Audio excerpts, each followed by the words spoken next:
أفادت مصادر محلية بوفاة ما لا يقل عن 20 شخص خلال ال 24 ساعة الماضية في المستشفى الجهوي ببني ملال نتيجة أعراض متشابهة أبرزها ارتفاع درجات حرارة الجسم والإغماء.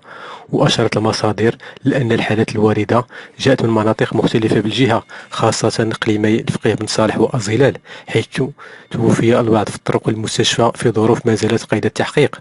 وتأتي هذه الوفيات في ظل قلق متزايد من المواطنين، لكي نرجو الجهات المختصة توفير المعلومات الحقيقية حول أسباب وعدد الوفيات، خصوصا أن مصادر إعلامية أشارت إلى أن العدد كيتجاوز 20 شخص.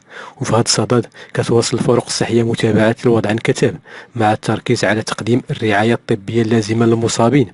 الآخرين اللي كيعانيوا من الأعراض نفسها وكيخضعوا للتنفس الاصطناعي. وقد تم إرسال العديد من الجثث إلى قسم التشريح بالمركز الاستشفائي لتحديد الأسباب الحقيقية للوفيات.